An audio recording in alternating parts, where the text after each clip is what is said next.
folks. Do you sometimes feel like your bad habit is getting in the way of your successful life? Do you feel embarrassed by your habit?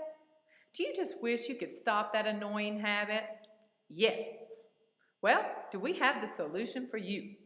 Our newly developed Habit Away system can rid you of that annoying habit for good. Sounds too good to be true? Well, give Dr. Egotastic just a few minutes of your time and we'll explore how this revolutionary new system can rid you of that annoying habit. Hey folks, I'm Dr. Egotastic. Have you ever had one of those annoying habits that you just wish you could get rid of? Well, look no further. We have got the best program for you. Now, back in 1973, Azrin and Nunn came up with a habit reversal system, which we have put into place. What makes ours better? We're just that awesome. So why don't you sit back and relax, and we're going to go over the 4 steps to making you habit-free. Hi, folks. Meet Rhonda. Rhonda is in the waiting room reading a book and twirling her. Hi, Dr. Egotastic.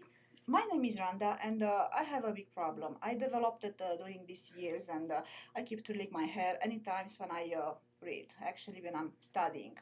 It happens when I'm home at the office, and it gets quite disturbing lately because what is going to happen if somebody is going to step in my office and is going to see me doing this? So the thing is that I'm aware of doing it, so that's why I'm here, because I want to ask you to please let me know what I can do in order to get rid of my habit. Okay. Well, let me give you a little information first. There are 3 different types of nervous habits. Well, habits. The first one is a nervous habit. You seem to have a nervous habit. Now, that can be anything like twirling or stroking your hair, tapping your pencil, chewing on a pen, people that crack their knuckles, that type of thing. They don't really serve any social function, as you're not reinforced by anyone, but it's supposed to be, it's thought at least, that it reduces nervous tension. Usually involves your hands, of course, and it becomes a problem sometimes when it's very extreme in nature or it's bothering you socially. Now, the second kind is a motor or vocal tic. That's Now, a motor tic is a repetitive gesture, a jerking movements of a muscle group. Like, have you ever noticed guys do this a lot? They kind of kind of crack their neck a lot and stuff like that. A lot of people do think that it's due to nervous, like not nervous tension, but muscle tension. So sometimes it can be related to an injury, and after the injury gets better, you just kind of keep doing it. Who knows why? Now, a vocal tic, that's a whole different animal. It's a repetitive vocal sound that really doesn't serve a social function either. You just kind of do it. So it can be throat clearing, like all the time, or coughing. Sometimes it can be, you have a cold and you start doing it, you just never stop. Now, Tourette's syndrome.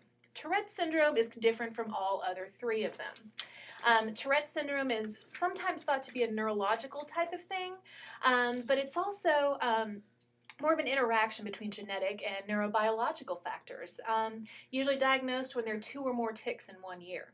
And then finally, of course, we have stuttering, which, we all know what stuttering is. Speech disfluency, they call it. So let's get started helping you out with your nervous habit of twirling your hair. Okay.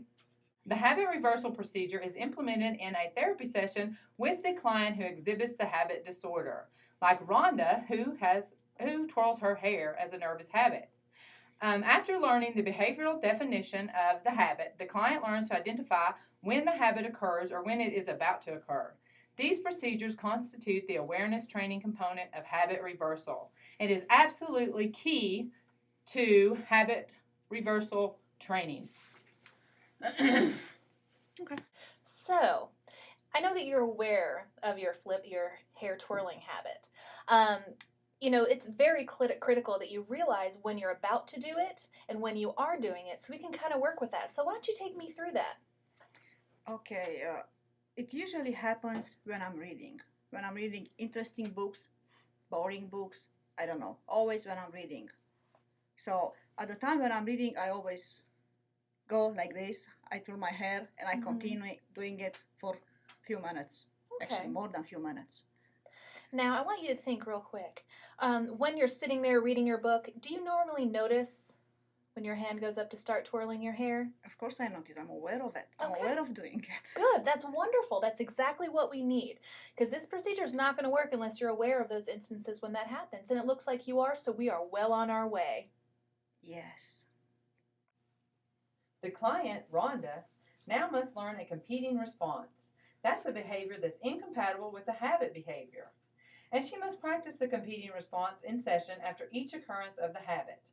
Next, the client imagines the situations in which he or she will use the competing response outside the session to inhibit the habit. Finally, the client is instructed to use the competing response outside the session whenever the habit occurs or is about to occur. All right, Rhonda, so it looks like we need to find you a competing response. Now, a competing response is something that is incompatible with your behavior. So when you're twirling your hair, what do you think? Do you think maybe you could, grab a pencil or... That would be a good idea. Okay. Okay, thank you so much. Now what we're going to do is I'm going to give you a book to read.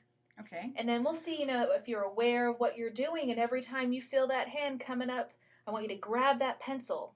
About 1 to 3 minutes, okay? Okay. All right, let's see how this works. Okay. Oh my God, practice this. Dr. Bowman. Oh, no. Good, good. Now just hold that real tight.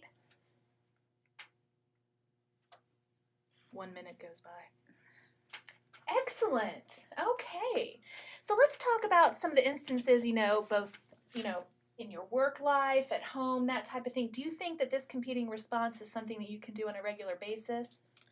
Well, I would love to do it because I want to get rid of my habits. So this is a very good idea, and I'm going to follow your advice. Okay, good. Now, before you leave, we're going to go over some imaginary situations. I'm going to have you close your eyes and imagine, that you're in a situation where you want to do that, and we'll just practice a little more before you go home. Okay? Okay. All right.